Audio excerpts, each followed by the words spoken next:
Well, this is just your weekly reminder that we post every Wednesday at 5 p.m. on Spotify, Apple Podcasts, and YouTube for the full visuals.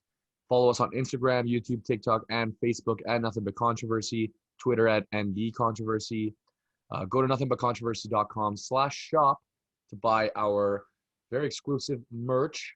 All I got to say is stay tuned for drop number 2. You're not going to want to miss it. Coming very soon to nothingbutcontroversy.com/shop. Go to our Instagram page and click the link in our bio to have access to all of our social media platforms that we are on. Let's go to the intro. This is Nothing But Controversy. Four guys on a podcast and we're talking about sports. Four guys on a podcast and we're talking about sports. Nothing But Controversy with Matt, Dawson, Cam, and Shaner.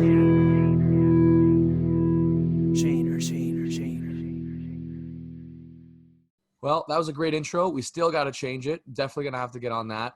But with that being said, what's up, guys, and welcome to episode 36 of the Nothing But Controversy podcast. And we titled this The CFL GOAT. And you will find out why in just a few seconds. Oh, yeah. Yeah. We are officially 23 days away from the start of the 2021 NFL regular season, which is kind of crazy. 3 weeks, 2 days. Wow. Coming up fast. Wow. Like, unbelievable. Yeah. We're going to go over the schedule. We're going to start with This Week in Sports and go over what happened last week and what's going on this week. Then we're going into more controversy. Oh, man. Do we have a doozy for you this week? You know it's good because you had Shane and I on the interview. Yeah. That's how you know it's a banger. That's how you know it's an absolute banger. And then we're going to go into Question of the Week, our bold prediction of the week, very anticipated for me. This pisses me off. Stay tuned. Then we're going to go into Trivia, hosted by yours truly. Top 5, staying with the childhood theme. And then we're going into our lock of the week in terms of betting to end things off. So, yeah, you're going to find out who our more controversy is after This Week in Sports, but let's hop into that right now.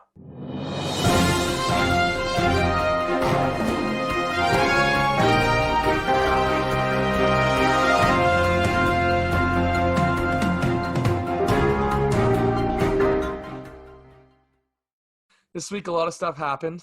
All I got to say is, we could skip to the lock of the week from last week. And the boys are hot. You know, it was our first ever full-on lock unity, and we hit it with flying colors. Absolute ease. The boys drank by the pool and then proceeded to watch the Owls absolutely put a thumping on the Edmonton Elks. And then we had a great night. And then we had Brutal night. Something like that. Happy birthday, Austin. Yeah. We'll save that for another time. Yeah. Hey, I had a good time. Fair enough. Hey, we got a little NBC gazebo action. That's let's just say one of us woke up outside at 6 a.m. Names don't have to be dropped, but let's just say it wasn't me, Matt, Liam, or Shane. Yeah. But yeah, I don't know if you guys want to go over that game. I mean, I thought the Owls just looked fantastic, but I think the Edmonton Elks looked just as bad as the Owls looked good. Like, I don't know what's going on in Edmonton. I know what's going on. Trevor Harris sucks dick. Yeah. He's so fucking bad. He's a loser. He's a loser. Say it louder for the people in the back. A loser. And he dresses so ugly. He dresses so ugly. He has absolutely no drip. And that crop T-shirt. Like, Sewell called him out, said, if you hit him, he folds. And he went on TSN. He said, my daddy didn't raise me like that, blah, blah, blah, blah, blah. And then he did exactly what the guy said. He folded. He sucked. They hit him once, and he sucked. Yeah. That's To be fair, he folded. 2 weeks here, Edmonton's O-line has been extremely lackluster, absolutely horrible. They have the pieces to win games. I just don't know why. Well, I do know why now. Their O-line's absolutely horrible. Yeah, I agree with you. He did definitely fold. You hit him a couple of times, and he's looking for the hits to come. You can blame certain things on the O-line. You can't blame everything on it. He's definitely got to shape up here. Yeah, I agree. And if we take a look at the Owls, I think they look pretty great overall. They had a solid game, but if there was one thing I could take away that I noticed early on in the game was they seemed to struggle against the run early on, but I think they got that figured out later on. And the defense looked solid in the second half. Offense was flying in the first half. Special Boys, teams. what we love to see. Specials came in clutch too. Yeah. They had a day. That's also week one for an Oz team that hasn't Exactly. played in almost 2 years. So iron out the wrinkles. The pass game was a little slow to start, but Steinbeck was running the ball well. And I think we have a lot to look forward to this season. Winicky with maybe one of the catches of the year already. And Unbelievable. And for the first time ever, I think, like, not to take anything away from VA, but I think like that was the first time I really saw him in a season opener or his first game of the season, like really calm and composed.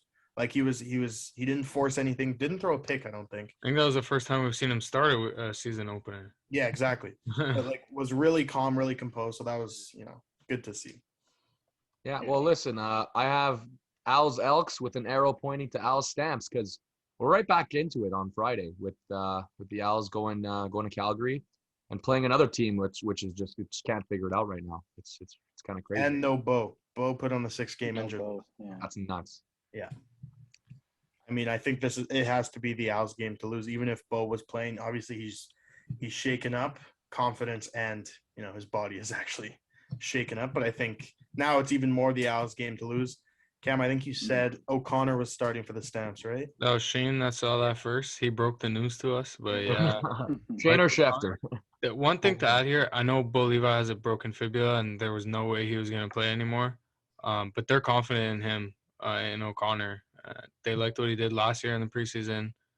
I don't think he really played, or 2 years ago, sorry. I don't think he's really played in the regular season all that much, but apparently, like, news coming out of there is they're confident in him. I don't think they would say anything other than that at this point because we're into the regular season now, but we'll see. We'll see. I do agree, though. It must be the Owls game to lose. Yeah. I mean, it's just kind of cool to see the future wave of Canadian quarterbacks, right? Like between Nathan Rourke and O'Connor, like it's very cool to see. Yeah. Mm-hmm. I'm good though. I think the Owls are going to win this game pretty easily. That's my guess. I mean, there's no locks in the CFL until it's the lock of the week in terms of betting. So let's just wait till wait till we get there, okay? Yeah. Second thing, I guess third thing I'm going to bring up. If you've been living under a rock for the past 2 years, there's been like this virus going around called COVID, and I saw this thing where it said the Atlanta Falcons are now believed to be the first team to be 100% fully vaccinated against the virus. If you're an anti-vaxxer or whatever, I don't care. If you get vaccinated, cool. But listen, the NFL put in rules saying if you're the team that's the reason that causes an outbreak and we have to cancel a game, you're going to be the one who forfeits. You're going to be the one who has to pay all of the fines that come in, to pay for everything, like all the stadium fees, all the like employee fee, whatever. So good on the Falcons, man. They're basically showing the NFL like we're not going to be the ones who fucks this up. Mm-hmm. I thought the NFL handled it incredibly last year, going through 17 weeks without one canceled game. They postponed a few, but they never canceled one, which is unbelievable. And this year they just said, "Fuck it, we're not going to deal with people who have like COVID outbreaks. We're gonna blame it on someone who doesn't want to get vaccinated." So, hey, good on the Falcons for being 100% vaccinated, and that's that. I think. I find that crazy to reach 100% vaccination rate. I find that crazy. Yeah. Some households can't even do that, let alone a fucking entire football team. Nothing to add there, but the Raiders are the first team to not allow non-vaccinated people in the building to see games. So I think that's going to be – we're seeing it in Canada now, the MLSE, so the Raptors, Jays, the group that owns all the professional Toronto teams followed suit there. I think a lot of NFL teams will. So I know there's like a couple teams – Sorry. I know there's like a couple teams, including the Saints, saying either they're only letting people who are fully vaccinated or provide a negative test within like 48 hours or something. Yeah, but that's it. The Raiders are the Raiders are saying no, like forget the test. It's just like you have to be vaccinated to come see games. But I guess they have that luxury. Yeah. They're a huge market, especially in Vegas. Yeah. And the last thing I'm going to bring up, I guess, would be, I mean, I hate it, but the NFL preseason. The only thing I guess you could you could say that I like about it is getting to see the rookies show what they can do for a bit, you know. So the thing I was most excited about is like all like the top five, like the top five rookie quarterbacks, like Trevor Lawrence, Justin Fields, Zach Wilson, Jordan Love. I mean, technically is still a rookie. He didn't play a snap last year. He didn't even play in the preseason. And Mac Jones, like these guys. Wait, what? Trey Lance. Oh, Trey Lance as well. Like these guys all got like reps for the first time. We got to see them in uniforms. Like I say, like not a lot of them look bad. Honestly, sometimes you can see like guys get exposed and stuff. And honestly, I think they all looked about as okay as you can. You know, not a lot of red flags, but it is the preseason. I think the most impressive performer was Justin Fields, but yeah, Trey Lance had a bomb. He was almost lights out. Yeah. And not to let my bias shine through, and I know we have some haters on the show, but no Jacob Eason haters. Jacob Eason looked very good in the Colts' first preseason game, but Sam Ehlinger also looked pretty good for the Colts. Yeah. I mean, and I just want Shane to good in talk. college too. He looked good in college too. Yeah. Fine. Shane, say words. It's not my turn. Not your turn. You haven't said a word all day. Go. No, Shaner. I want to hear your sexy voice. All right. Well, apparently we're just skipping OBS and Cam here, but I'll bring up two football things that happened today. First, Jamal Adams became the highest paid safety, 4-year contract. So that Seattle got that one out of the way, which is good for them because there's no chance their defense is anywhere close to what it was last year without Jamal Adams. And the only reason this is news is because of his name. As we all expected, Tim Tebow was cut by the Jags today. Was it expected? Like, kind of. Did you see the way he was blocking? He was terrible. He was god-awful. It's pathetic. I thought they'd keep him until, like, the third preseason game. Yeah, but we all knew he was going to get cut. Yeah. He was shit. And he looked so slow. Yeah. Oh, slow. Bum. And as of, I don't know if it was today or yesterday, the NHL announced that they're going to have ads. Yeah, that was this morning. Starting 2022-2023 season. So, yeah, the Habs are going to be Big Bell guys. Oh, yeah. Our go Saints by on the jersey. Yeah. No chance. Didn't Saints about drop them? I was going to say, didn't they drop them after they – I think regardless of that whole situation, I think any sponsor that drops the Habs is losing themselves money more than the Habs are losing money. So I bad time to do that with this match. Yeah, Montreal, hit us up. We'll be your official sponsor. We have a bunch of patches above. Yo, our patches are fire. Don't sleep. We'll sew them on. You got a bunch of patches. My mom will iron them all on for you guys. You wouldn't even have to buy anymore. Like, we could keep the ones we have now, and we wouldn't have to buy anymore. That would be good, yeah. Okay. Fuck it. Right. That's right. Jeff, you know my number, Mr. Molson. I have nothing to bring up. I will defer this to Mr. Liam. I'm on the same boat as Dawson here. NFL preseason, haven't been watching too much.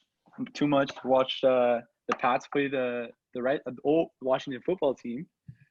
St. Juice looked solid. Mac Jones looked. Mac Jones did Mac Jones. He was pretty average. And Pat's got the dub, so I'm happy about that one. Leave it at that. Also, speaking of Canadians, shout out to our boy Chuba Hubbard of the Panthers. Broke off a nice 60-yard run against the Colts defense. Looked good. So I've watched that more than a few times. Yeah, he's going to be a guy that gets picked up in fantasy to, like, handcuff CMC, and I think – God forbid if CMC goes down because I have CMC. I think he'll actually put up big numbers this year. So good for the Canadian boy. Excited to see it. Yeah, I think he goes into like a almost a perfect offense. We'll see how Sam Darnold fits in with those guys. But two great receivers, good O-line. They beefed up their O-line big time. Now a couple of good backs. If Sam Darnold could be that missing piece, Joe Brady's gonna have a field day every time they suit up. So that'll be interesting to watch. Harris Marshall's looking pretty good too. Yeah, he looked good. They're gonna be an interesting team to watch this year. I'm excited. And they drafted offense heavy, so they're really, really loading up. We'll see. Yeah. But I don't have anything to add really. I was gonna talk about Jamal Adams a bit, but like you said, Shane, that defense is nowhere near what they were without him. He was actually gonna, just a little note here, he was gonna go to arbitration to get himself evaluated, I guess, and he was going in as a non-safety. I think he was gonna go after top linebacker money. Probably, yeah. So, which is, as soon I saw that, and then a couple hours later, I saw Jamal Adams got extended or got a deal. So Yeah. They needed to pay him. And a little Eagles note, Quez Watkins looked a little weird last year. He looked undersized big time, put on a little bit of muscle. I think it was his first catch of the game or second catch of the game. He cribbed the 80-yard screen. So that kid's got wheels. I'm Joe excited. Flacco, baby. Offense. Huh? Joe Flacco. Yeah, we don't need to talk about that. Oh, man. I want to hear LBS talk about his boy Kyle Duggar. I'm going to talk about him in a bit, actually. I've dedicated a question to it, so. Oh, I knew it's coming. Anyways, that's it for this week in sports, I think. Yep. Sure. But now, this has got to be the most anticipated part of the episode right now. And here we go with our second segment. We're going to go into my boy Dawson and Shaner. They had a little interview with perhaps the greatest CFL receiver of all time. So welcome to another episode of More Controversy, this time with Mr. Milt Stegall.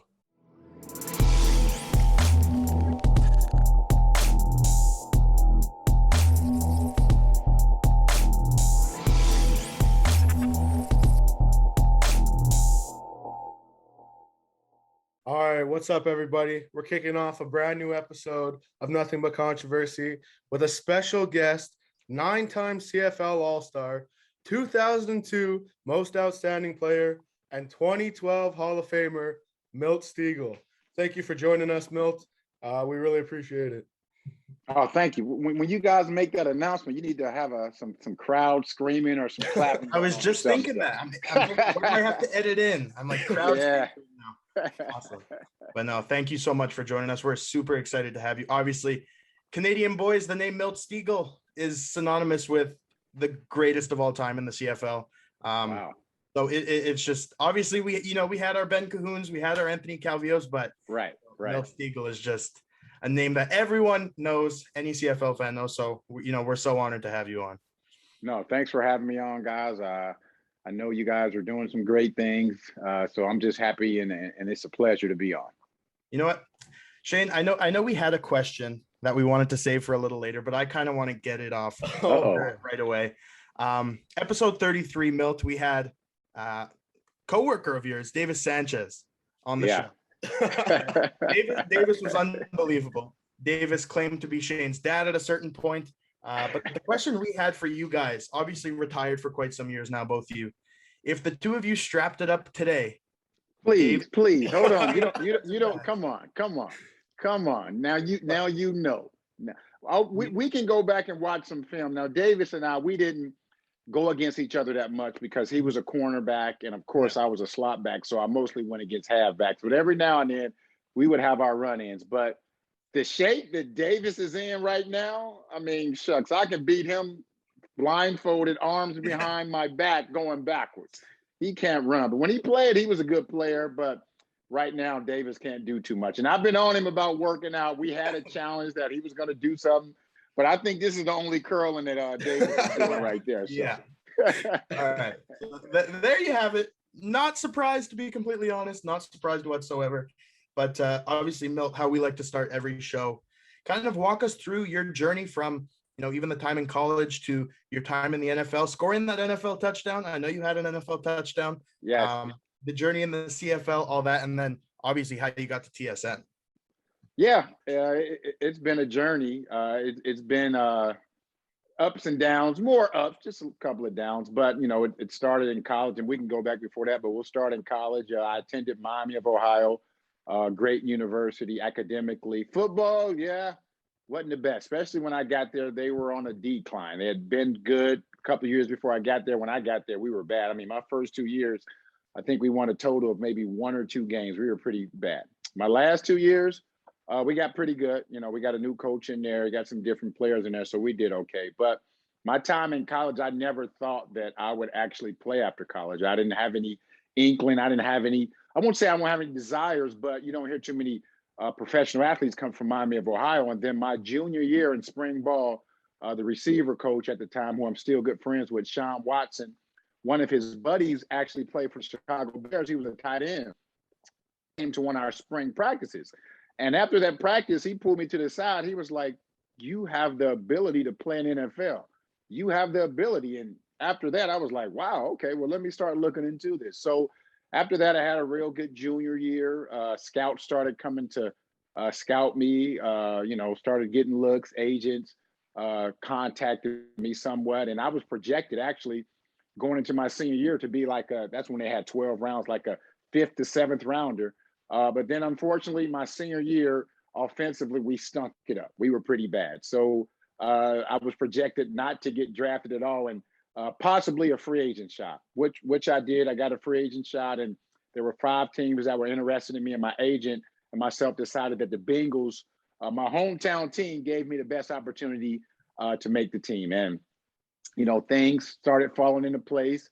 Unfortunately, but fortunately for me, a player got hurt, and that opened up the door. And I remember that first preseason game, opening kickoff to first preseason game.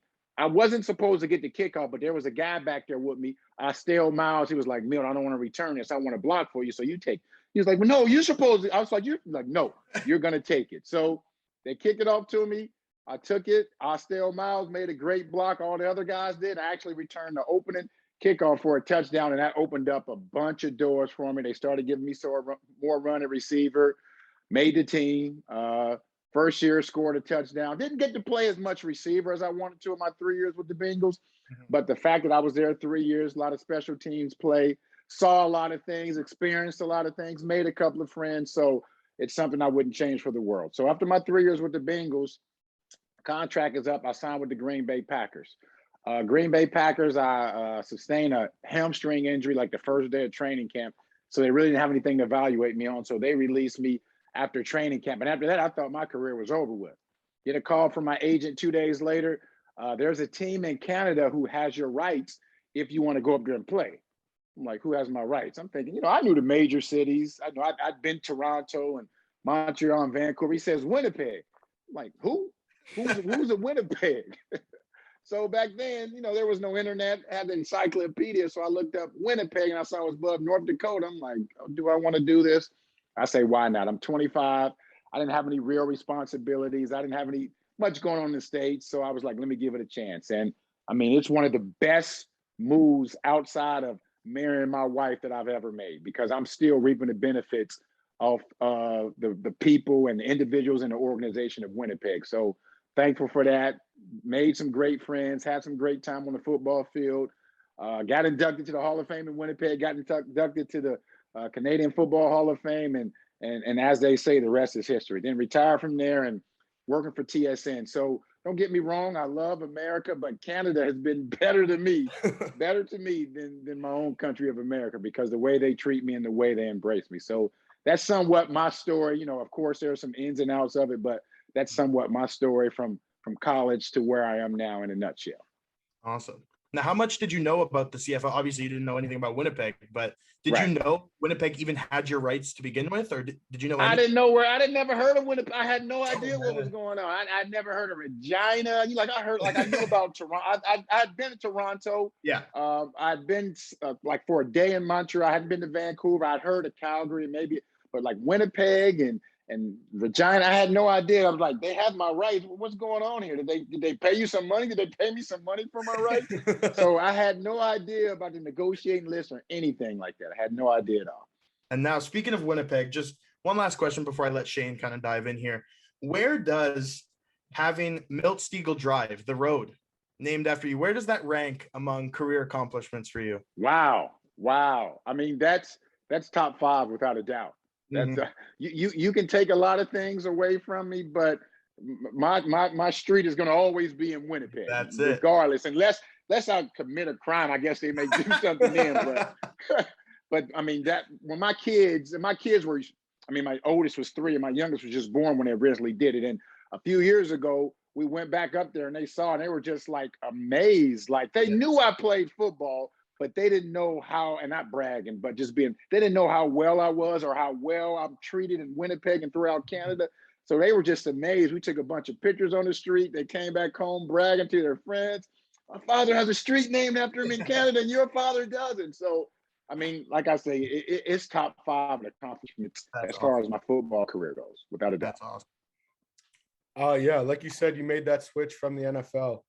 Growing up playing American football, literally your whole life until I think you said the age was 25 when you came over. What was the hardest thing to adjust to in the CFL compared to the American game? Like, was it the field being bigger, more players, less downs? Oh, I think we might have lost him. You got a little pause. We hear you, but your face is frozen, I believe. Okay, we're back. All Yeah, right, there we're we good. go. So yeah, All right, Shane, you re-ask the question, Shane.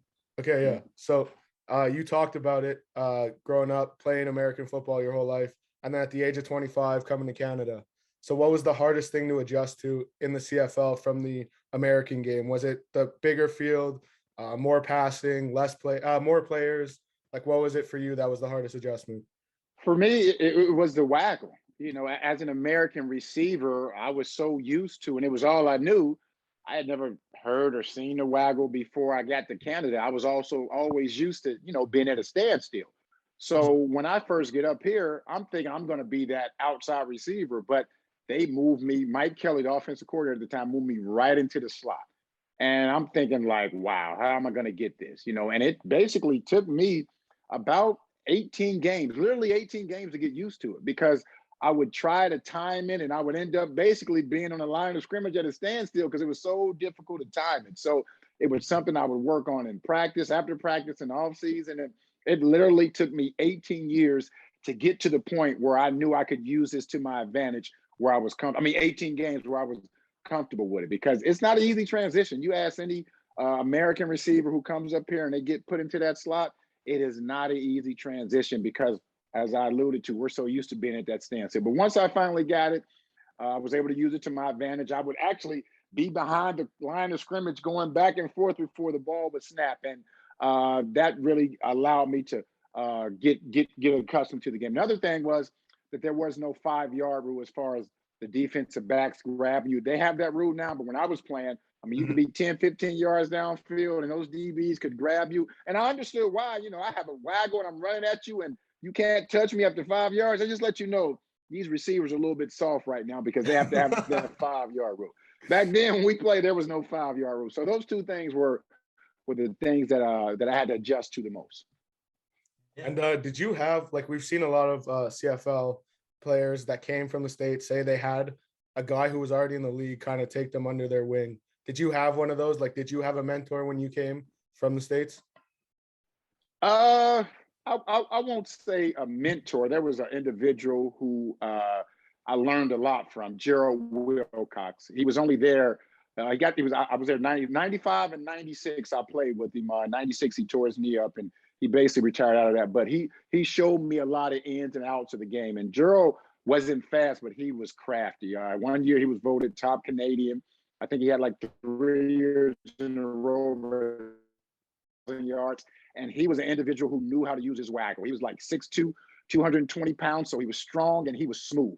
I don't know how he would always get deep because he ran like a 4 ever, but he was always getting deep and getting past the DB. So I would listen to him a lot and I would watch him a lot because he was very crafty. And I owe a lot of my success to him. Him and Mike Kelly, the offense coordinator at the time, they would stay after and help me a lot and show me how to read defenses and all those things. So Gerald Wilcox was that guy that really helped me out a lot early on in my career. That's awesome.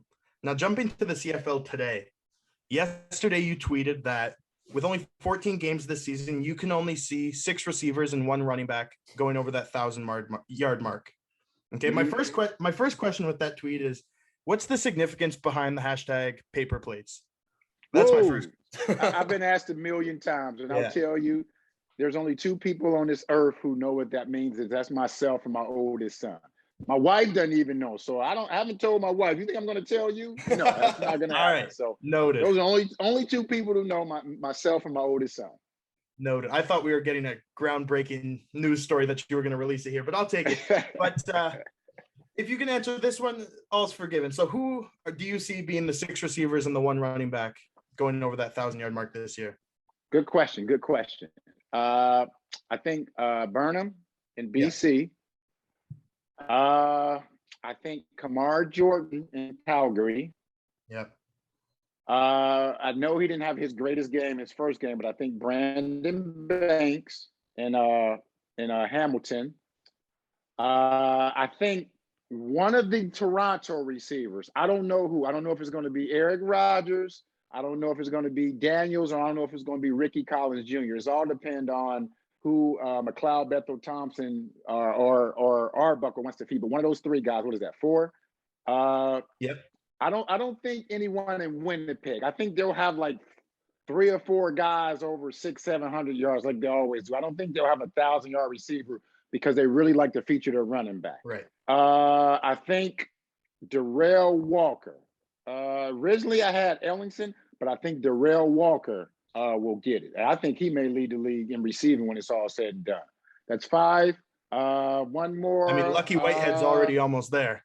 Yeah, I know, but Lucky has been lucky. Lucky is like that cheetah. He's gonna get you early, but then he's gonna need about 10 hours to rest. I like Lucky though. He's to me, he's one of maybe the most underrated signing in the CFL, and I think he's a big reason why Burnham will get it, because he's opening up the field for everyone on that team. So I think he'll be close. I don't think he'll get it. I think my 6th guy. Who am I forgetting? Well, the 1 running back, I think it's going to be William Powell. I think he'll be the 1 running back. Andrew Harris, I don't think he'll get enough games in. And Brandon Oliveira, I don't think he'll get it. But I think William Powell. My 6th receiver. Oh my goodness, who did I have? What team have I missed? Oh, I think Eugene Lewis. Ooh, I like that one. Yes. I like that one. Eugene Lewis. I meant to say him first. Eugene Lewis. I think he'll get it. Yep. Well, the running back was the wrong William for me. I know you want to stand back. I like stand back. But I like Stan. He's a power back. But to get that 1,000 yards in 14 games, you got to be a little bit more elusive. He's good, but I got to go to William Powell because he's a little bit more elusive than stand back. And sticking to, the CFL today, do you have a Grape Cup prediction? Who's playing in it? Who's winning it? Do you have a prediction at the time? Obviously only week 1, but. Yeah, well, originally I had Hamilton and Edmonton. That was my original stance. But I'm waiting to see. I had Montreal right there. I'm waiting to see how they start out. Vernon Adams Jr., we know how he finished up 2019. Of course, they didn't get to where they wanted to, but they have the team to get it all done. I mean, it starts with my good friend, head coach Kahari Jones. And if Vernon Adams can take that next step, as you just talked about, stand back in the backfield, and they have a good young receiving core. The defense is solid, some great coaches over there. Yeah. I think they can make that leap, but it all depends on how Vernon Adams comes out and play. If he comes out strong, that may change my prediction. But right now, I'm still sticking with what I started with. We're only second week. I'm still gonna go with Hamilton and Edmonton. Awesome. Yep. Awesome. No love for Winnipeg. No love for the team that brought you over. You know what? And if I knew Zach was going to be there all 14 games, I'm picking Winnipeg to win it. I just don't know. And based on past history, Zach has let me down, let everyone down. But if he's on the field, Winnipeg will win it. I always love Winnipeg. Man, you better not ever say, you better off saying something bad about my wife than you are about the Winnipeg Blue Bombers. That's how much love I have for them. But I'm just concerned for Zach's health. If he's on the field, they're winning. They're not only going, but they're going to repeat as the Grey Cup champion. But I don't know if he's going to be on the field or not. That's fair. I don't remember last time Zach stayed healthy for a whole season. Yeah. So I'll give you that argument. I'm just going to jump in here. And for you, right now, we talked about the receivers you thought would go over 1,000. It's been there's a lot of debate over right now who's the best receiver in the CFL. So as the greatest receiver in Canadian football history, who is your number 1 receiver in the league right now? Well, coming into this year, it was Brandon Banks because he's more than a receiver. He's a playmaker. You know, a lot of receivers are just that, receivers. But Brandon Banks, he can beat you in so many ways. So he's definitely the number one playmaker. But right there, 1A is Brian Burnham. That guy right there, he's a special player. If you look at what he's done over the last 4 years, and he does it in an unassuming way. You know, he's not my type of receiver. I want somebody who's loud and voice. That's just not him. Every now and then he'll do something, but the catches he makes, and if you're really watching the routes he runs, he's a very special route runner. There's not too many good route runners like he is. So he's right there behind him. Maybe he may overtake that number one, but what Brandon Banks did in 2019, and you know, he did okay in the first game. But if I had to pick one player, it would definitely be Brandon Banks, because you can't run with him. And the way the game is played right now, a small receiver like that, they can still go out there and make plays and not worried about getting, you know, basically shattered because of some of the hits they were able to do last year. So if I had to pick one, it would be Brandon Banks, but Brian Burnham, he's right there, right behind him. If Brandon Banks got injured, Brian Burnham, he's coming off the bench. I love that. That's fair. Those are two very good, probably all-stars this year. So like I said, greatest receiver of all time. We got a lot of young kids that listen to our podcast, young receivers. What's one thing you would tell them to work on? Obviously work on your whole game, but what's that one specific thing that you think would set them apart if they excelled at it? Well, this is more mental than physical. When I played in, my teammates would sometimes, even in high school, they would get mad at me. Every time, it could be in a meeting, it could be in the weight room, it could be in practice, it could be in a scrimmage, it could be in a walkthrough. You need to focus. Every time you're doing something, you need to focus like this is the most important thing I'm doing for my career. I don't care what sport you're playing, football, basketball, or where you are in your profession, school, whatever it may be. You need to attack that moment like it's the most important moment. So if you are going against your teammate, you need to attack it like you're playing in the championship game. If you are running sprints, you need to attack those sprints like, if I don't win every one of these sprints, I'm not going to be successful. When you are working out, you need to approach that lifting like these are the most important reps I'm ever going to do in my life. When you are watching film, you need to watch that film like, if I don't get this film, if I can't attack this film like it's the most important film that's going to help me for the rest of my career, I don't need to do it. So that's how you approach every single moment. It can be tedious, but this is where the mental aspect comes in. You have to be mentally focused every single time you're doing something.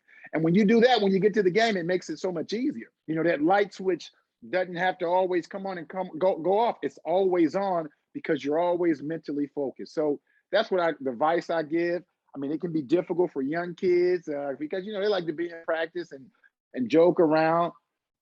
I never did that. I never joked around. I was always serious, always on point. I think I lost you guys again. I'm not sure, but yeah, we can still hear you. Are we back? You're frozen, but we can still hear you. There you go. You're okay. back. Sorry about that. No So worries. yeah, that's the advice I give. It's not anything physical. I mean, of course it is physical, but it's all mental. Approaching every single thing you do as the most important thing. I love that. I love that. Now, a few weeks ago, like we said, we spoke to Davis, and he said his transition from CFL, the NFL, football in general, to the broadcast booth, or not the broadcast booth, to, you know, the analyst role and all that was kind of random. The TSN just randomly followed him on Twitter. It was kind of all jumbled up. But did you know once you retired that you wanted to pursue a career at TSN or just in broadcasting in general? No, I didn't. And on a side note, and most people don't know this, you know that Davis, he didn't start playing football until he was 16 years old. He was a soccer player. And I think he decided to play football. He didn't ever tell that story. He decided to play football because all of his buddies at high school were playing football. And of course, I think all the girls like football players. No one wanted to play, not only the soccer player, that's what my kids play. So he didn't start playing until he was 16 years old. Just a side note, I thought I'd throw him a little bread towards him. But you know what? I was in the Grey Cup in 2007, and Brian Williams, I don't know if you know Brian Williams, one of the greatest broadcast. Yeah, he was interviewing me, and he said, "You have a future in broadcasting if you want to go that route." And you know, I'm going to put in a word for you. And I thought he was joking. I didn't think he was serious. as my career ended, as I retired, I got a call from the bosses at TSN and say, we want to bring you in and give you a shot. I'm like, what? It's that easy? You know, I didn't have to do any, didn't have to send in a tape or film or anything. And the thing about it, they just threw me right in and said, we're going to see if you can sink or swim. And it wasn't an easy transition.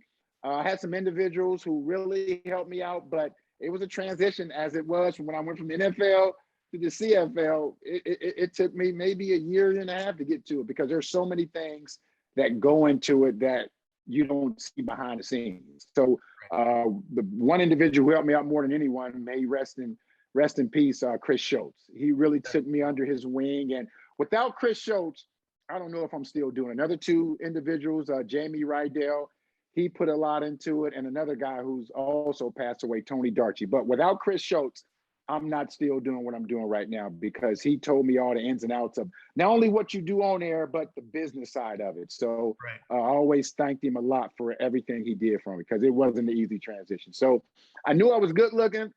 I knew I could talk, but I didn't know I was going to be doing that. I had no idea. You had half of it down anyways.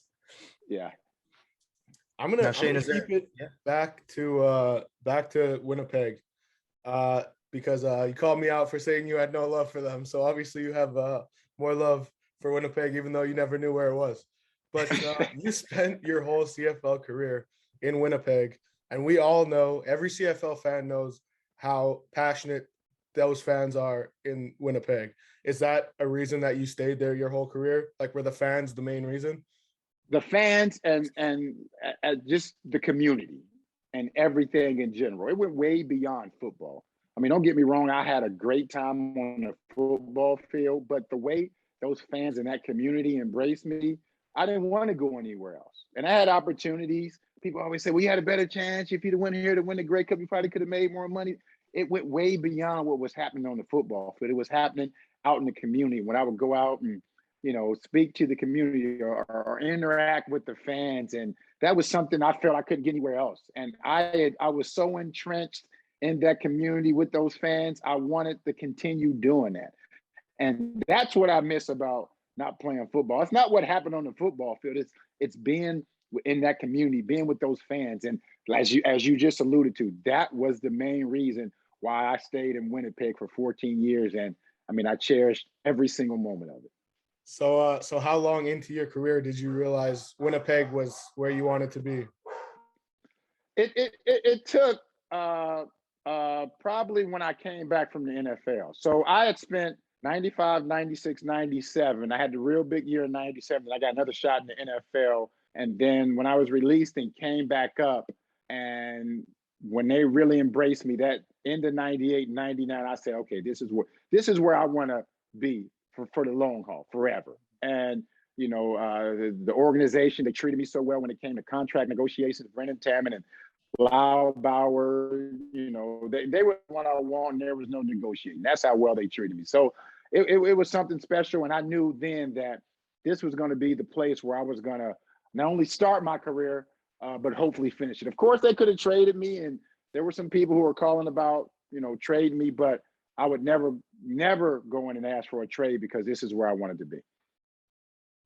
So I don't know if you can really answer this question, but was there ever a trade on the table that you said, no, I don't want to leave? Like, were they about to agree to a trade? They never came to me. You guys keep freezing, but I think you can still hear me. They never came to me, but there was a GM who called me who shouldn't have been called. He called me. He was like, I'm trying to trade for you. I'm just going to let you know. They may not say anything for you, but I'm trying to trade for you. So if they come and say something to you, it won't be a surprise. So it was actually Roy Shivers, who was the GM in Saskatchewan. I'll tell the story all the time. He was trying to trade for me. But I would never say, you know, it's a business. It's part of the business. You know, when I signed that contract, there's a possibility that I can get traded, I can get released. So I knew it was out there, but they never came to me with any trades or anything like that at all. I mean, very smart. I think there would have been riots in the street if they did shit wrong. So very smart decision. Loyalty does exist. Yes, yes, it does. Yes, it does. Well, Milt, we walked through your entire journey from the time in college to the time in the booth. Unbelievable guest, obviously very charismatic guy. like you said, you had the looks down. You could talk, natural fit in the booth. One question that I don't think anyone could possibly prepare for, and it's one that we ask all of our guests. Uh-oh. Let me set the scene, okay? You are stranded. Before we go into this question, I just have one last question. Sorry to cut you off. Okay, never mind. Because I know where this question's going, and I just got to get this last football question out. So let me just sit here and list off these records that you had at the end of your career. When you retired, you had the most TDs in a CFL career.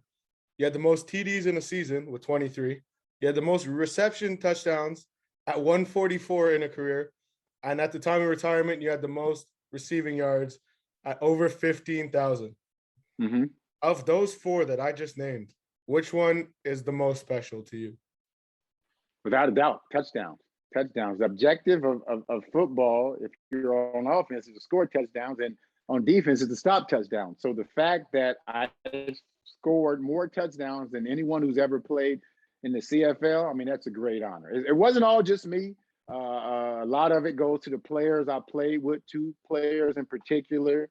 The head coach of your Montreal Alouettes, Kahari Jones, and Kevin Glenn. Those guys sacrifice a lot. Of course, offensive linemen, running backs, receivers I played with, defensive guys, coaches. But Kahari Jones and Kevin Glenn took a lot of hits for me to get in the end zone. So that one, without a doubt, the touchdown record reigns supreme over any other record I have in the CFL.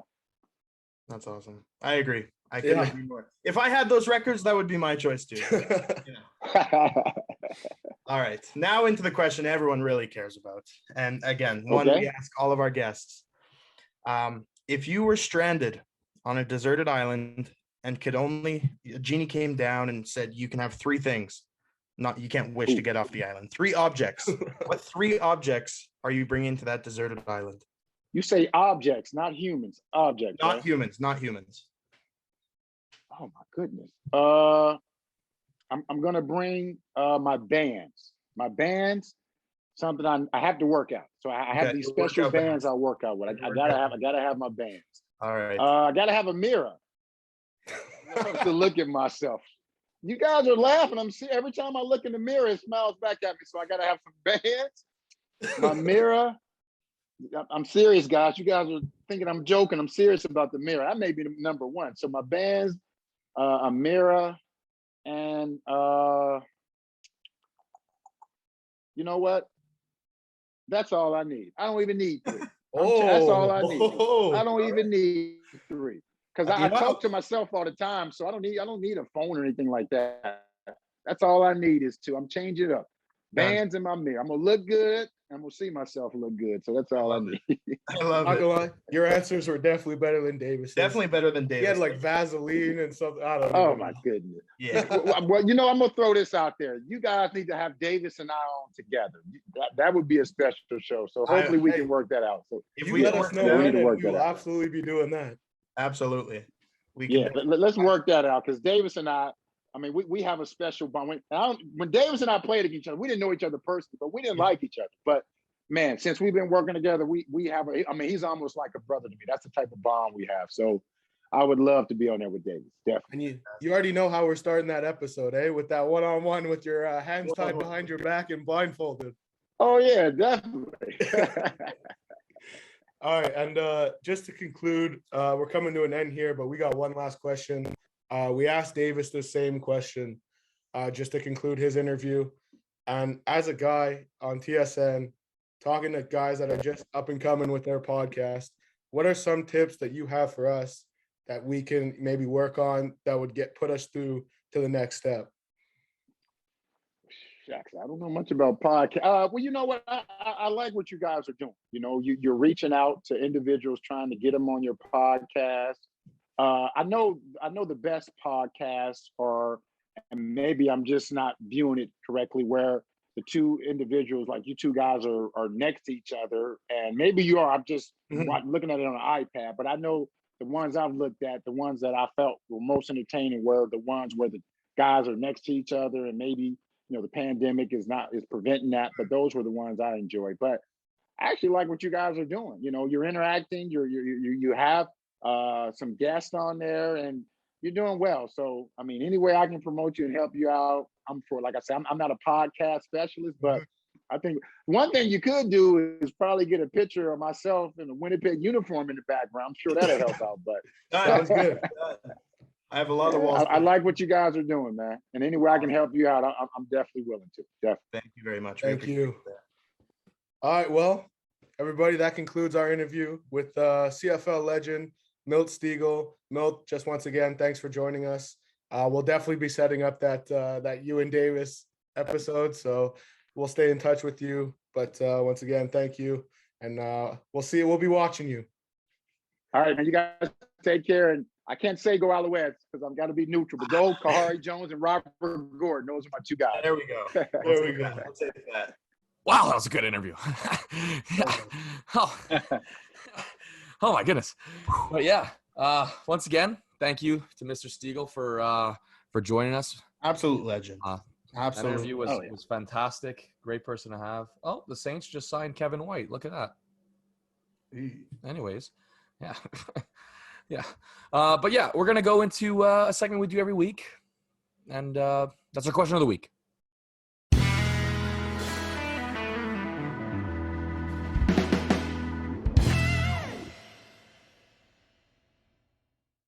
This week, we're going. Oh man, NFL starting again, man. This is gonna be all NFL on this freaking podcast, and I'm so excited. Oh gosh. Anyways, what is one thing that you want to see your team do before week 1 of the NFL regular season? So 23 days from now, the NBC countdown. What do you want to see your team do? And my thing was the same as in the draft. Like I want to see them get a corner, man. Like they drafted a Debo, but like that's a 3rd round guy. He's not going to be ready to go. And I'd rather see them. Like I want to see them trade for Xavier Howard. That's a dream, but like there is. It might have been drafted in the 3rd round, but he's not a 3rd round guy. Yeah, I guess. Like I wanted to see them draft a guy in the 1st round. And there was a couple names on the board there, which pissed me off. But like they just let go of like a Mukamara. They signed him and then they let him go right away. And I don't think that Ken Crawley is ready to be the starting corner of their side. So trade for Xavier Howard or sign one. I'm pretty sure. Isn't Richard Sherman still on the board? Like, come on. You're going to let him figure out what the hell's going on in his life before getting a contract? But yeah. But yeah, that's what I want to see them do. I have 2. Oh. 1, get healthy. Simple as that. Or I have 3. 1, get healthy. Get Carson back on the field. Get Q back on the field. Get DeForest Buckner fully healthy. Get Kwity Paye fully healthy. Because when we're healthy, we are a contender in the AFC for like the 3rd spot, I think, behind the Bills and the Chiefs. Number 2, change the turf at our practice facility. That's causing all these fucking feet and foot and toe and ankle injuries. Change the fucking turf, man. I don't know what's going on. And 3, we saw Darius get his extension. We saw Braden Smith get his extension. Let's get Q extended before the beginning of the season. Because he's going to have another year where he's a top 50 player in the NFL on the rankings, and it's just going to bring up his value even more. Let's get him signed now because we know he's the best guard in the NFL. So let's get it out of the way, pay him like the best guard in the NFL, and move on with the season. That's the 3 things I want the Colts to do before in the next 23 days. Oh, wait. Unlike Dawson. I also want the Colts to get Carson Wentz healthy because Yeah. the Eagles need a 1st-round pick back in return. So, yeah, please do me the honor. Will do. All right. Well, unlike Dawson, I don't really have much. I feel like it's hard for me to come up with much because the Pats did so much in the offseason. And, I'm content with most of the things they've done. If I had to pick one thing, though, hey, name a starting quarterback before week 1. They have not officially done that yet. And if there's one thing I'd like to stop seeing is Kyle Duggar getting mossed by Jalen Reagor in joint practices 3 weeks before the regular season begins. We went down and reached for a D2 guy in the 1st round. I would like to see that pay off and, maybe break up some passes there against Kansas. Just don't get mossed. Like, fuck. Yeah. Like, let him burn you at least. So save yourself that embarrassment. But anyways, that's what I got on the menu. Yeah. I'd like to see Jalen Rager keep doing that to Kyle, especially to Kyle Duggar, just because he gets LBS riled up. But in all seriousness, yeah, I have the same one as you. But not necessarily name a starting quarterback. Name Jalen Hurts a starting quarterback. It's kind of no, I mean, I would be shocked if Flacco started at quarterback, but they still haven't done it. I think they owe him that at the very least. And I did have something else, but I'm blanking right now. Honestly, I have zero expectations this year with Philly, so whatever they do. 17-0, baby. Yeah, if that happens, I don't know what I'll do, but I think that dream's going to be shattered in week 1, so. Who they play in week 1? Don't know. I don't want to look. Okay. Got it. Shaner. For me, I pretty much said it every time we talk about the Giants in this offseason. They did a lot to improve the offense around Daniel Jones, but decided to not do the most important thing of protecting him. So I want them to go ahead and shore up that offensive line.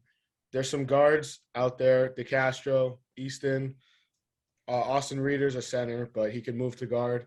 And our center position is not even that great either, so he could play at center. If you really want to give Daniel Jones a chance, you got to make sure he's on his feet and not on his back. And that's not going to happen with the 3 guys in the middle that the Giants have right now. I like Nick Easton. He's pretty good. He's not bad. Okay. Hey, moral of the story, we all got some work to do.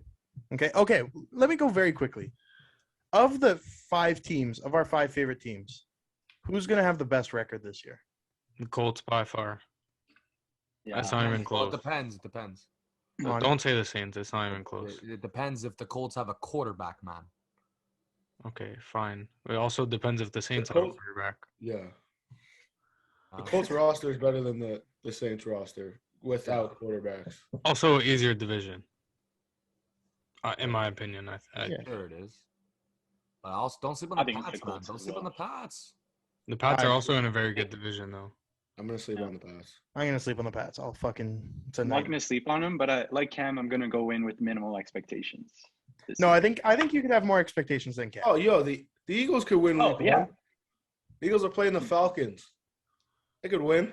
Yeah, they could. Like 3 years ago, that was a dub, Now it's like, oh, they have a chance against Matt Ryan, and Matt Ryan's great. I love that guy, but at least Julio's not there anymore, so you're not gonna get exposed. Yeah, they have this new guy that I think you're a little familiar with. He's all right. He's kind of decent. Apparently, bro, they listed him as like the 4th tight end on the depth chart. What? Yeah. Oh, because he's playing receiver? No, they list him as tight end, but he's like the 4th on the depth chart right now. Okay, that makes sense. Anyways. Okay. Atlanta, 100% COVID, 100% also stupid. Yeah. Okay. So let's move on to our bold prediction of the week.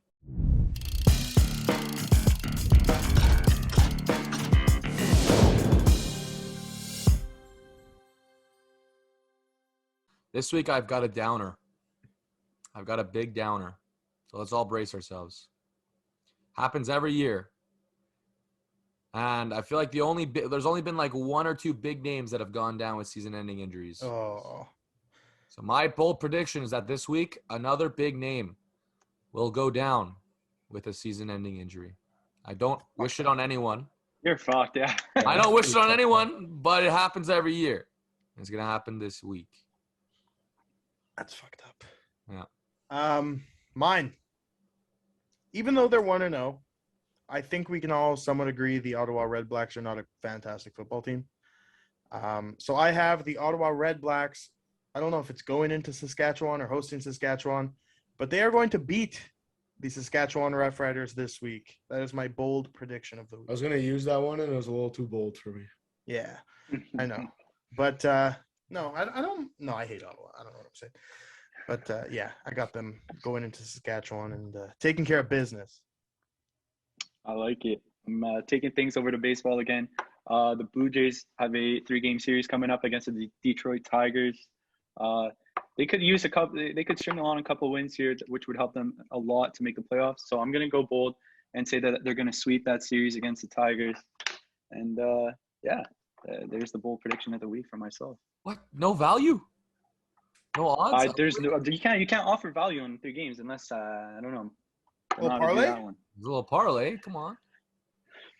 I don't even think you can bet on like games fucking 4 days in 4 days. Like there's no odds yet, you know. Yeah, I checked the Especially CFL for baseball. Yeah, I know.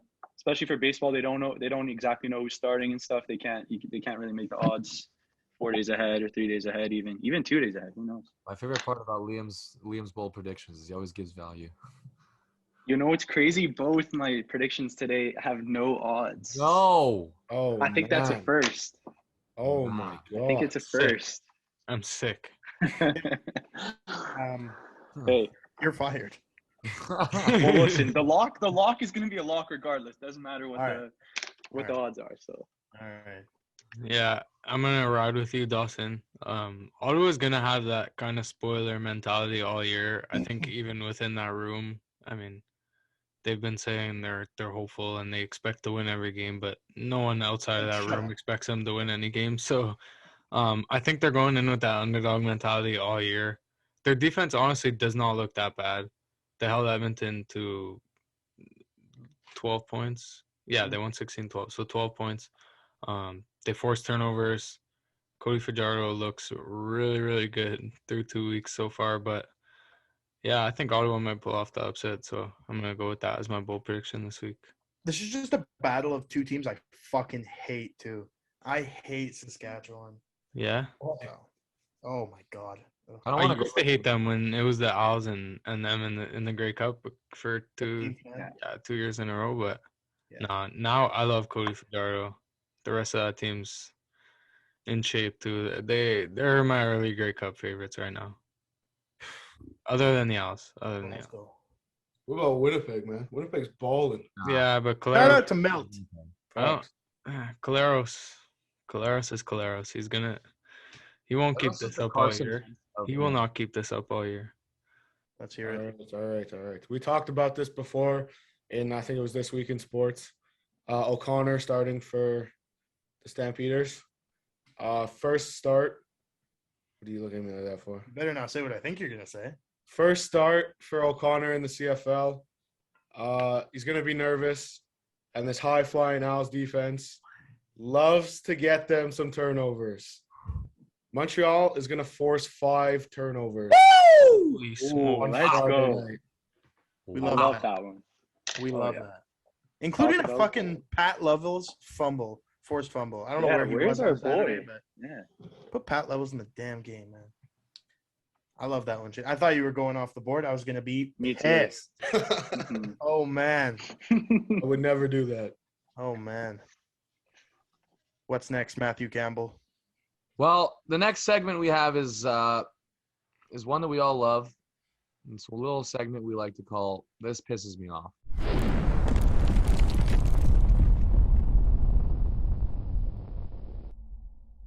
Now, we love this segment, but we don't love the things we say on this segment.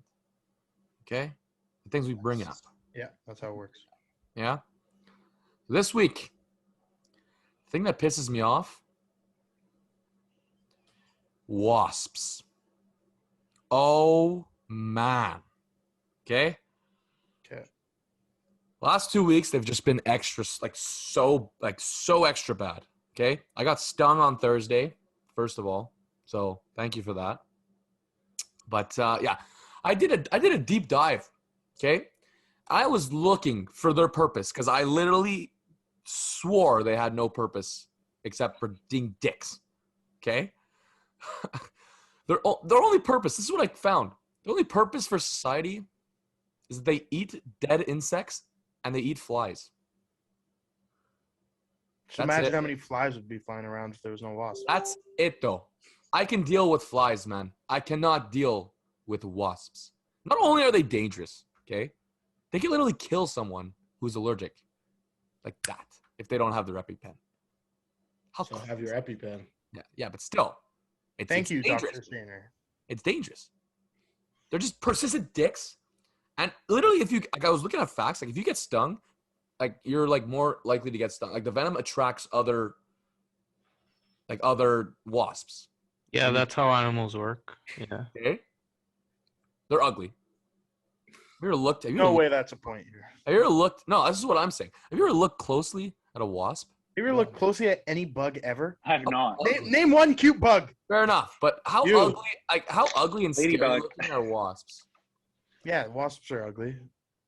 And the thing I hate the most about them, This is first the of all, biggest they're research. they're like the thing I hate the most about the summer, without a doubt.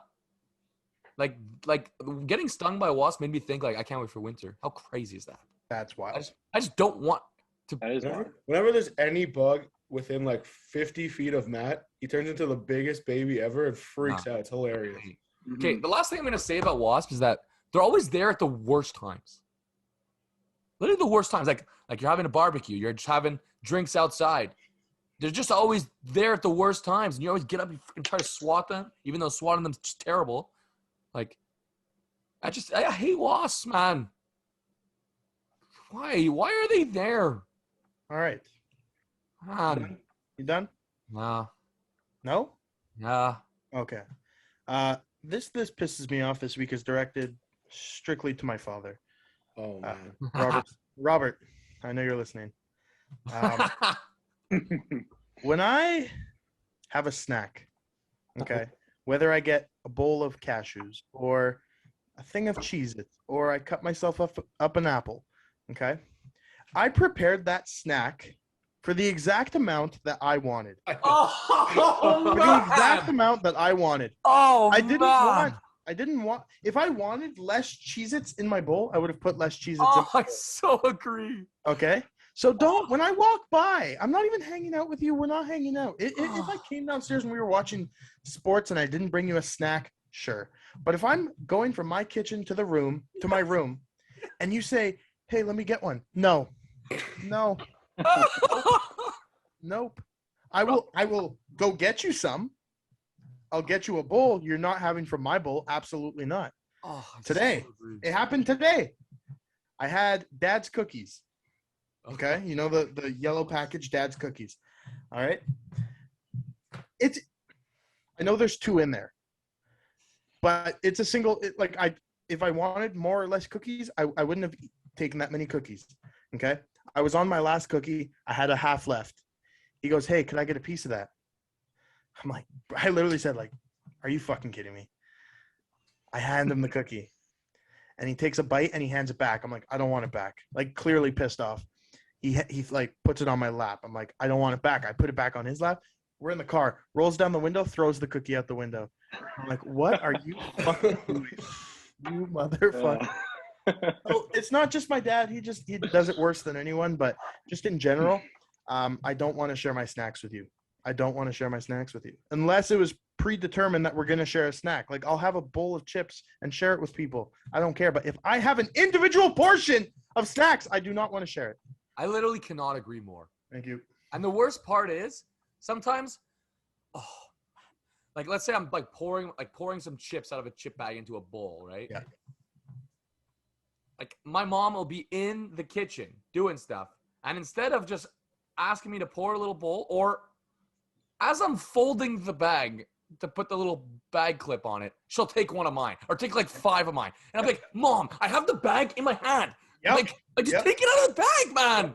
And then they get so offended. They're like, oh my God, Matthew, I paid for the groceries. I know. It's like, no. I'm like, I don't care that you're taking it from me. I'm not 30 greedy. cents. It's just, it pisses me off that you're taking it from my bowl when I just poured it. Take it out of the thing. Oh, man.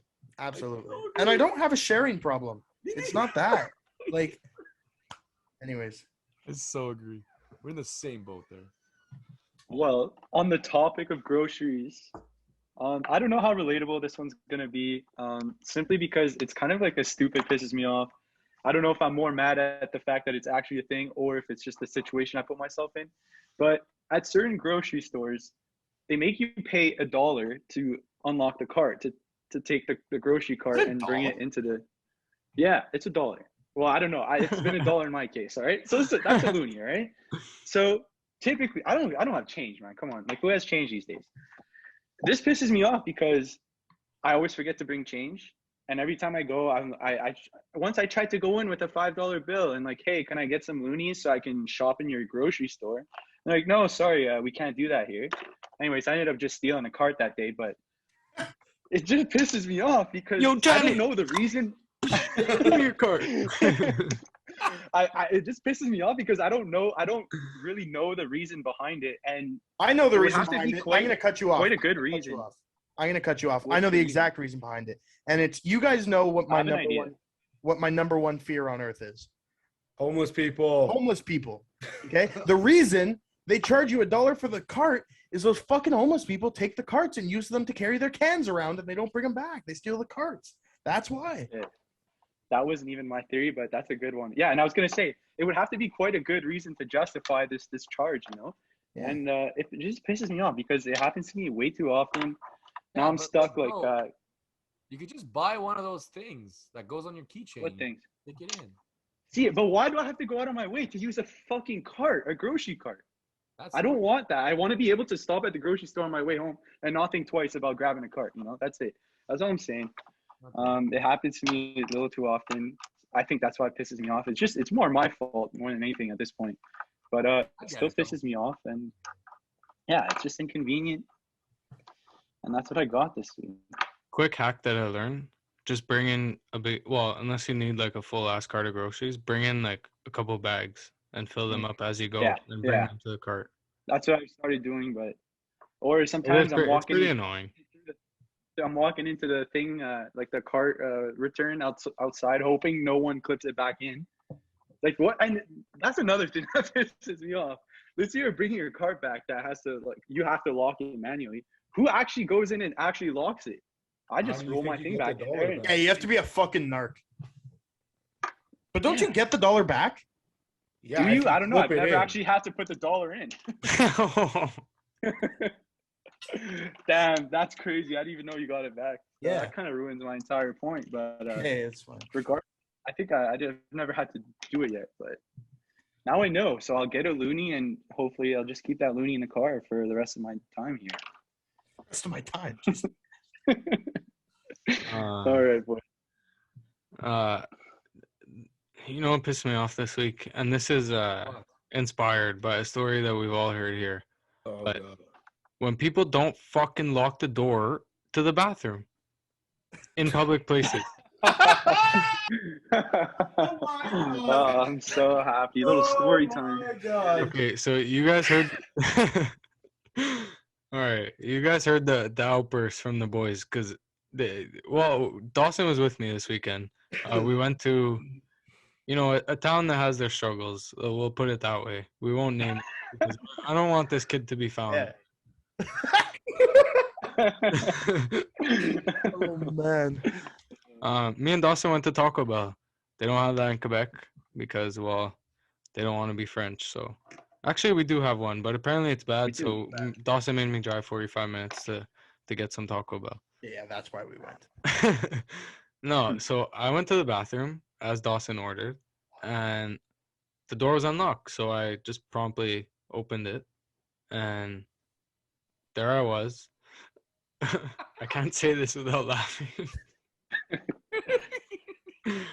Dumbfounded as I stood there, seeing this kid, not that much shorter than me, but 3 bodies wider than me. Oh. I can't do it. Undressed head to toe. Do the motion. Do it. Do it. Do the face. Do the face too. You have to do the face. You have to do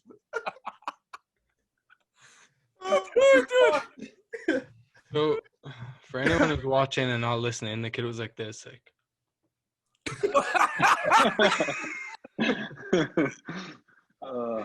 And for anyone who is listening, wide-eyed, both arms up. Mouth as wide open as you could be. Oh yeah, and like a little bit of a yelp. I neglected to Made a little sound, eh? Oh fuck. and all I could say was sorry. But like, you know, after like, I mean, I'm still laughing about him. Like, I'm glad I can laugh about that. You know, like if you're in the bathroom in a public place, like please remember to fucking lock the door, because as funny as it is, that was the last thing I wanted to see, especially right before eating a meal that provokes your stomach. So yeah, Oh, I mean, man. that's all I have to say. I can't stop laughing right now. I'm crying. So Oh, fuck. Jesus, take the wheel. Let's hear it, Shaner. That was a great one, Cam. Honestly, I think I've hit my limit. Like, I don't have anything left to say that pisses me off. No I way can't. nothing pisses you off. I can't I- think of I- anything. Like, if it happens, then yeah, it pissed me off. But then I can't remember it enough to bring it into the segment. So I guess I'm just gonna have to start writing down everything that pisses me off throughout the day, because I've done nothing right now. I have another one that's like a little more serious, is early fantasy drafts, like for the NFL. Oh, yeah. Because I mean, we're pretty good, and we understand why it's important to do it like as close to the season as you can. But I remember when I was first starting to do fantasy when I was like 14 or whatever. The second they opened it up. Yeah, like it was like July and we were drafting, and I took Adrian Peterson pretty high, like when he was still with the Vikings and everything. And then he got hurt, and I was like, wow, this fucking sucks. Yeah. So yeah, no, that is just like really not cool. Love that. Maddie, are we getting into everyone's new favorite segment? Gotta be the most anticipated segment usually, eh? It's gotta be. Yeah. But hey, I'm back to being the host of NBC Trivia.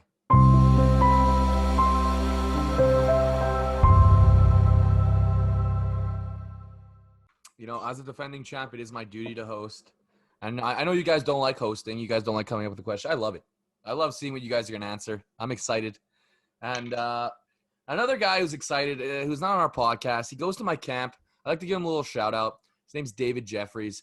Hey, if you're listening, buddy, you are the man. I showed you these questions before these guys get to see them, so you already know what's coming.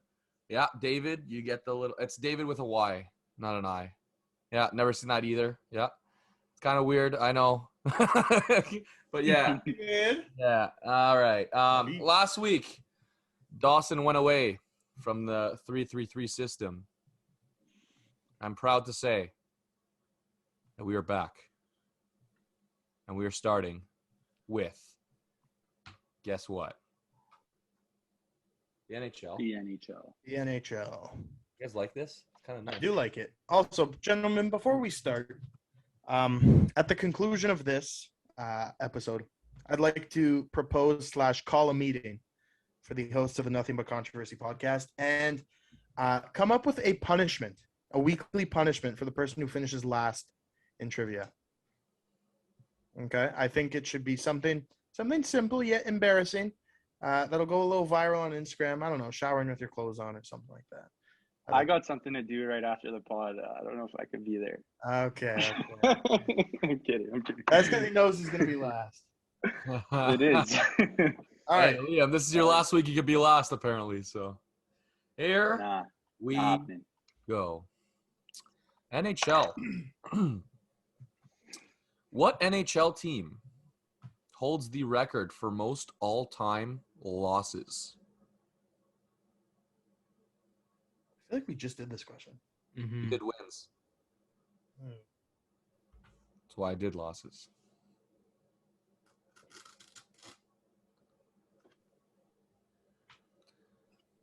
Five, 4, 3, 2, 1. Shaner. I've got Boston from Shaner and Dawson. I got the New York Rangers from Cam and Liam. The correct answer is the Toronto Maple Leafs Damn. with 2,815. Makes sense because they fucking suck. I love that stat. Yeah, me too. Next question. What forward in the NHL had the most points in the 2010 decade, from 2010 to 2019?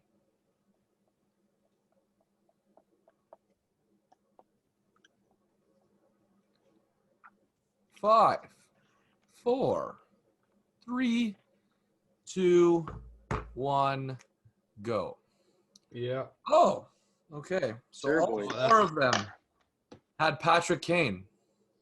The correct answer is Patrick Kane. The boys are on the board. Yes, sir. And honestly, it's quite close. I believe Sidney Crosby is like 20 or 30 points behind him. Yeah. That was the debate for me. But yeah, I saw that picture on Facebook yesterday. Me or too. IG, or I don't know what it was, but I just saw saw it that. yesterday. question number 3. What defenseman had the most points in the 2010 decade? Oh. Oh.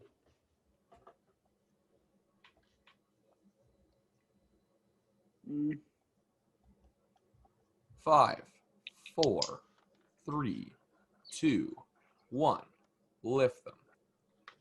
Oh, Oh, good yes. question. Oh, that's, too good. So Carlson from Cam and Shaner, Duncan Keith from LBS, and Dawson. The correct answer is Eric Carlson. Never want to be on the same side as Liam. That's crazy. Man. I'm joking. Oh, man. I'm joking. Well, after round 1, Cam and Shane at 2, Dawson and Liam at 1. And now we move into the NBA. Let's go, baby. This is where I come back. What team holds the record for most all-time losses in the NBA?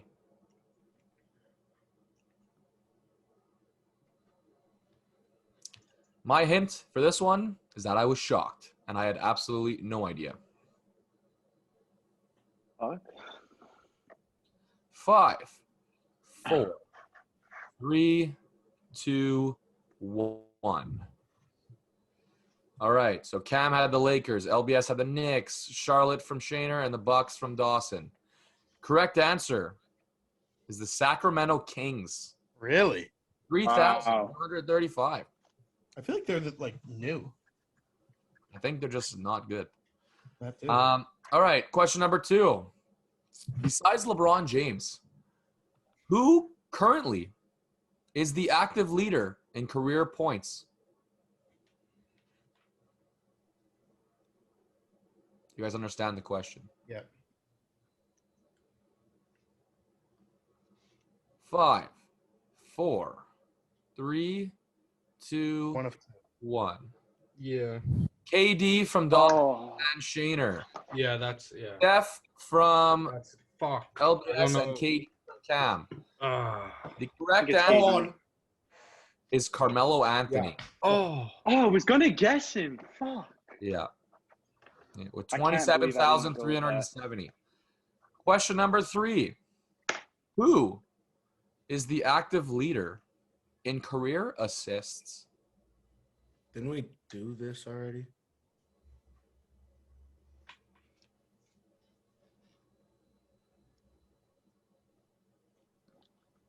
Five, 4, 3, 2, 1. No.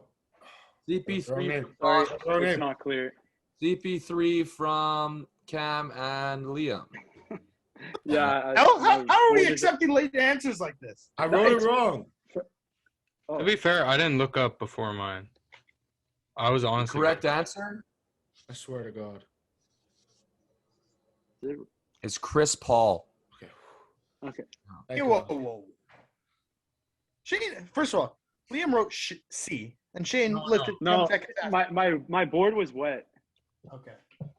I'm serious. After round 2, I'm Shane and appealing. Cam hold a narrow 1-point lead with 3 over Dawson and LBS with 2. At this point, I'm not trying to win. I'm NFL trying to round. not be last. What? At this point, I'm not trying to win. I'm trying not to be last. I mean, it doesn't matter now. It's next week that it's going to matter. Relax. All right. What NFL team holds the record for most all-time losses of all time? We absolutely did this question.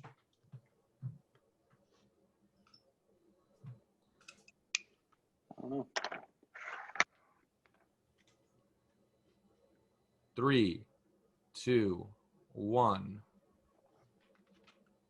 Oh, we did do this question. We did do this question. Yeah, we did this question. We did not do this question. We did do this We question. 100% No, the did. question that we did was who had the worst all-time win-loss percentage, which was the Bucks. Oh, Do not have the most Mm. losses. Oh, man. oh, who is it then?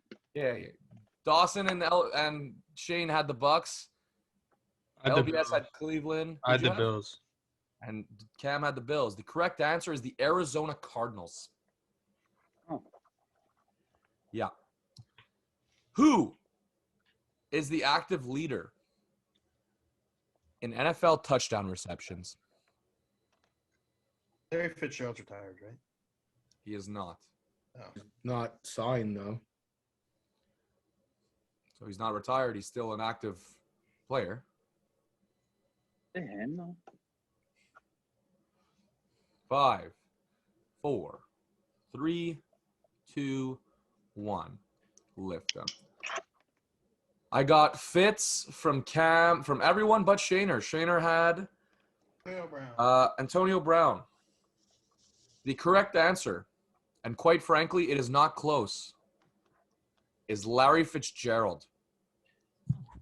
And Cameron Wilson has taken the lead Wow, Cammy baby. with one question to go. Please throw me a curveball, please. What's the score? What's the score?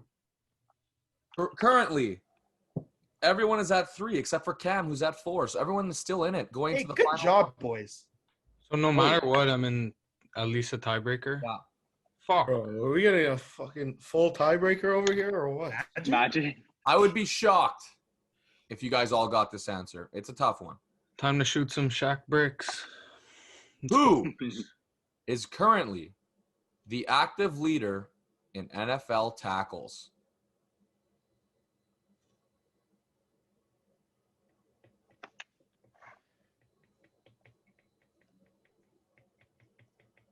Are you going to write one down, Cam? I'm just thinking. This one you need to give us time. I'll give you Yeah, this is. I'll give you 10 seconds. Chill. Don't count. Don't do the countdown. That just makes me count. like my mind Makes me clear. panic. Dawson can cut this out if he wants to. No. I don't know why I had a name that came up right away, and I'm just gonna roll with it. Me too. I don't know if it's All right, correct. I'm though. giving you 10 seconds with the countdown. 9, 8, 7, 6, 5, 4, 3, 2, 1. Levante David. Fuck, Clay Matthews. That's a good Levante guess. David. Okay, hold them up. Levante David Anthony Barr.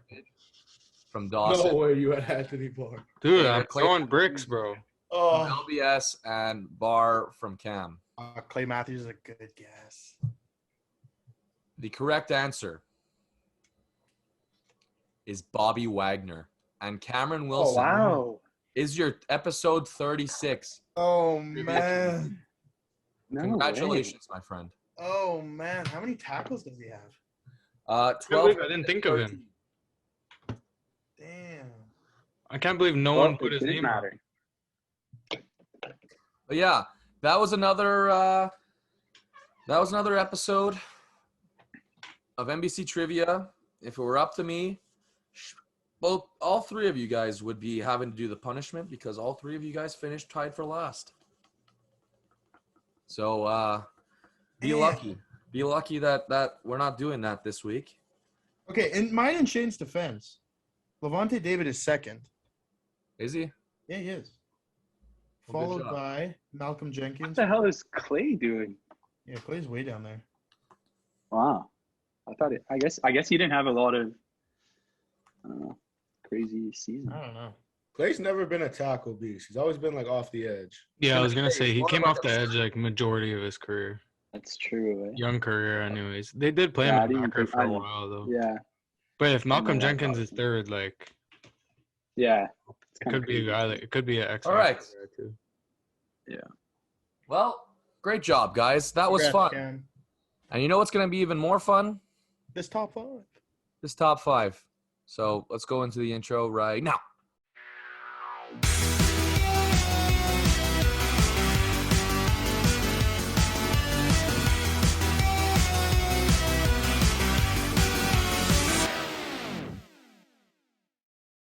So 3 weeks ago, we did childhood drinks.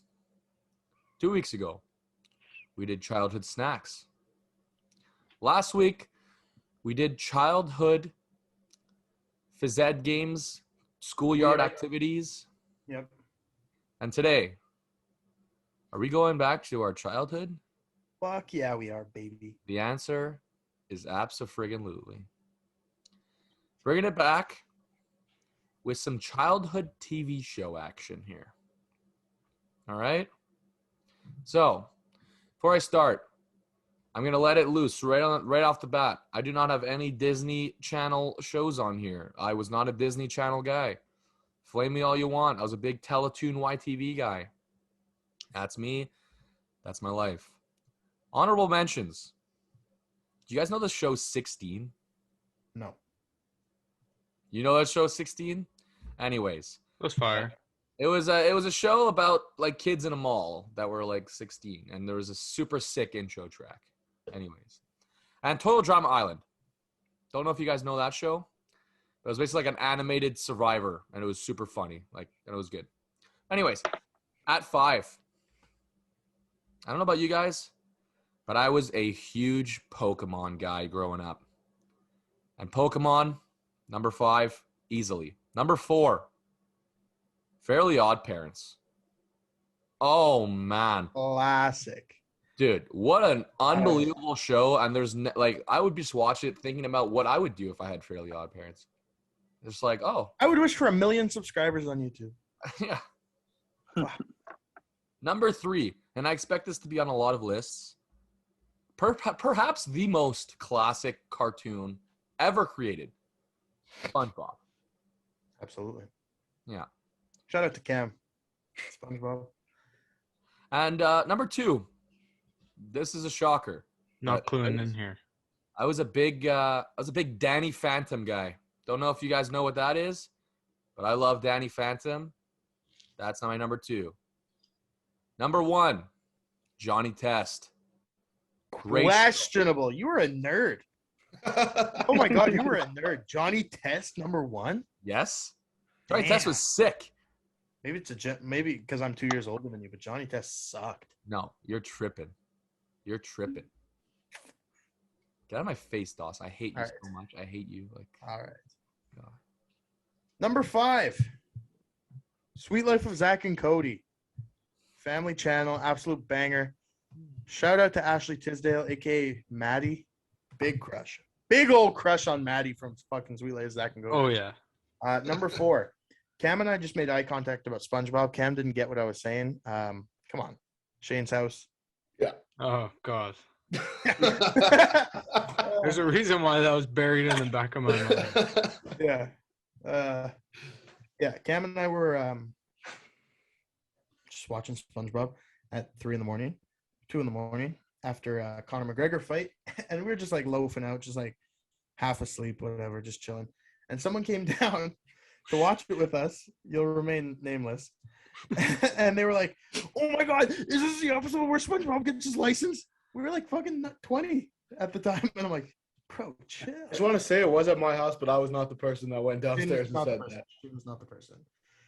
So yeah, number 4, SpongeBob. Number 3, another family channel, Disney Channel banger, Recess. Absolute heater. Number 2, this one was not like my elementary school, but more like preschool, kindergarten kind of phase, but it's an absolute banger. Arthur, favorite childhood show. That was my absolute favorite. And then number 1, Fairly Odd Parents. Love it. Absolutely love it. Shout out another preschool one that I want to give an honorable mention to. Shout out to Rugrats. Great show. It was one of my favorites as well. All right. Well, similar to Matty Ice, quick disclaimer.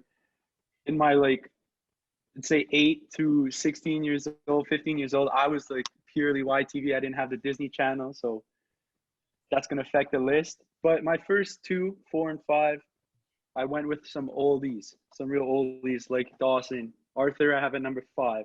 Fuck yeah. Banger as usual. Number 4, this is going to come off as weird, but I was obsessed with this show when I was a kid. I had a bunch of toys of this show and stuff. And that's Clifford, the big red dog. I love that show as a kid. Just I don't know. I had to put it in there. I had to throw it in there. LBS was a And, tall kid, so he just saw a lot of himself in cricket. it. He's like, I I'm a did. I big could red relate. dog I could relate. And for number 3, actually for 3, 2, 1, I'm gonna do this all in one rip because this was the routine. I would get home from school around 4:30. Fairly Odd Parents would be on, so they're at number 3. Right after that, SpongeBob would come on, so they're at number 2. And at 6 o'clock, I had my favorite show all through elementary. Say what you want, but it's iCarly, and I love that show. iCarly was a banger. So that's number 1. iCarly was a banger. It iCarly was a was banger. a banger. When 6 o'clock came around, it was a war between my mom and I. Are we watching the news or are we watching iCarly? And let me tell you, I won pretty much every night. So that show is going number 1 for LBS. Before you go, Cam, did you guys ever watch Robot Chicken? Was That is kid not show? a kid's show. Yeah, that's at all. not a kid show. Dude, that is Bro, I remember sleepovers at the Campbells. Yeah. They 10:15 come on to at like 1 10:30. a.m. I'm like, I'm going to bed, bro. It was the weirdest thing. It was a little 15-minute show. It was Yeah, a yeah. 15-minute slotted show. Yeah. They would say the most fucked up things. It was Seth Green, I think, who ran Yeah, it. it was 100%. Like, I know it's not like a kid's show, but like that's a show I remember from my childhood. Oh, yeah. That was so fucked up. Oh, yeah. Man. LBS, I like that segue because at number 5 on my list, iCarly. Also a disclaimer, I had a younger sister, so a lot of the TV was a little influenced by her, but I think But at the same time, let's not pretend like Hannah Montana wasn't a banger show. Yeah, I like Hannah Montana was We had alright. It was sisters, funny. but we had sisters, but Hannah Montana was a banger show. Yeah, no, but also like when we were younger, a lot of those shows were geared like for comedy, I find. Mhm. Like they were mostly all funny. Yeah. Well, maybe that's just kids television. Maybe I'm just overanalyzing it, but anyways. At 4, one you guys haven't really mentioned. This is something I loved as a kid. I don't know, maybe you guys didn't see it as much, but Drake and Josh. I absolutely love that show. Also, the girl from iCarly was in it. Yep. So pretty funny. Drake, big pedo now. He got arrested. Yeah. Big pedo now. Not really what I was going for. But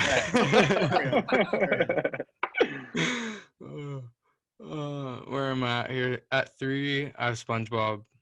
Absolute classic. Like it's just we don't need to say anything else. At 2, I have Recess. Great show. Really funny. Favorite character was Randall. Oh man, Big snitch, Right. Like, Bro, like if you're no, but who carries a notebook and a pencil like around the schoolyard just waiting to see what kids do weird shit? But anyways, he was a funny character. And at number 1, because of Ashley Tisdale, The Sweet Life of Zach and Cody. Great show. Great show. And Mr. Mosby, hilarious guy. Yeah. didn't he get arrested too for some shit? I don't think so. I think Maybe he I'm did. blowing it, but like I thought like a big Disney show or like Family Channel show was like Phineas and Ferb. That was a bit past us. Like like we were like Yeah. 15 when it started. No way. I think a little younger, but Oh, we were younger. We were like 11, 12 probably. Okay, when you were 12, I was like 14. Yeah. it was just past my prime though, for sure. Yeah. It wasn't. It was It okay. was a good show. Though. It was a good show. By that time, I was like mostly just watching sports. Yeah. Mm-hmm. All right. All my shows that I have on this list have all been said by you, so there's no surprises coming. At 5, Rugrats, banger. Like I had an older sister, and she would just make me watch hours of that show. Did you guys ever see the movie? Yeah. The one where they go to Paris? Yeah, there's that. I'm talking about like the Safari one. Oh I have, yeah, like, yeah. vivid memories of a Safari Yeah, yeah. Rugrats thing. I Yeah, remember they- the Paris one. I don't remember the Safari one. Yeah, they meet like the wild thornberries. Yeah. That kid. yeah, exactly. Okay, anyway, sorry, Shayna. At 4, Recess, a banger. It was a banger. I almost forgot about that one. At 3, I have Sweet Life of Zach and Cody. Yes, sir. It was the GOAT Disney show growing up, and I don't think it was close. Even though, like Dawson said, like there were other bangers, but Sweet Life of Zach and Cody was number 1. Number 2, SpongeBob. I could still watch SpongeBob. Like, Oh, fuck yeah. Yeah. I'd be fine with watching it. Like, Me and Dawson did it, so don't be ashamed. I won, right where it belongs. The best show growing up. Fairly Odd Parents. Yes, sir. Not That's Johnny it. Test is what you're saying. Yeah. But, like Matt said, I would just sit there and watch it and be like, imagine if I had like these fans that followed me everywhere and gave me any wish I wanted. Yeah. Do you even know what Johnny Test is about, Dawson? Yeah, I do. What was it about? But a kid. About a kid what? Doing what? He has spiky blonde hair. Matt, if you have to go through like a whole interview to justify why this show is number one, it's probably not that good. I just think he's tripping on it. He doesn't even know what I happened. watch it. That was the guy with the sisters who did shit in the lab, right? Yeah, You know what it is. You know what it is. Yeah. Wonderful show. Yeah, honestly, not bad. I honestly didn't watch it a lot. I feel like it was on during weird times. I think he's just a questionable number one. Well, I think you're a questionable number one. Yeah, because I'm a 10. Facts. That's true. Did you guys ever watch Jungle Run? It was like oh my god, fucking banger. It was like a little like mini game show, survivor show, whatever, where they had to do challenges and get like fucking monkey emblems and shit. It was fun. I liked it. Shout out to Jungle. I was gonna put one of these a show on, but I feel like it's not a kid's show or like a cartoon, you know, like Wipeout, bro. Yeah, that's what I was gonna put on. Yeah. Wipeout killed me. I was gonna put SportsCenter. Me too. Me too. I was gonna put SportsCenter, bro. That would have been my number one. Dude. Saturdays I was watching SportsCenter. Oh, That would have been my number one. Like I watch that probably once a month now, but when I was a kid, I used to wake up before taking the bus multiple times and watch it. Like yeah. like nothing, absolutely nothing hit like Jay and Dan in the morning. Yeah. Oh Nothing, my god. bro. I used to wake up at like 6. I used to wake up Those like were the 6 days. on Saturdays. I'd watch it like 3 times in a row. Yeah, I don't get why we did that. It's like I don't know. Nothing changed. Dude, I did that on Monday, Tuesday, Wednesday, Thursday, and Friday. No, I'd be like watching. I'd be all like, pissed off that like my favorite, like they always put the best highlight at the start. I'd be all pissed off after it was done. That I have to wait 50 minutes, even though I didn't have to. But like, bro, do it. Like the only thing is, when I was young, if the Habs lost, I wouldn't watch the first 15 minutes of SportsCenter. I didn't want to have to relive them losing. Oh fuck. Good times. all right.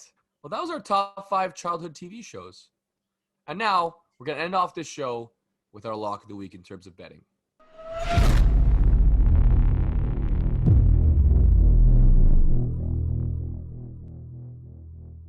Listen, we did it last week. I don't know if you guys want to do it this week, but I got the same one, man. Al's money line, like it's a lock. It's a lock. It's we doing it also again? Are we going back to back? my prediction. It's also my lock. I got my. That was mine. That's also. that's my lock. Hey, teams have gone 2-0 before. So. Go! That's what I like to hear, boys. We love that. Let's get it. Well, like that. We're fired up. That's episode 36. Thanks for staying with us. Thank you, Milt Stegall. You are the man. And if you lasted this whole episode, I want Get us to 500 followers on Instagram. We're so close. By the time this is out, honestly, we'll probably have it. But get us to 500 followers. Let's fucking go. And Shane will give you 500 kisses. Literally 500. Yeah.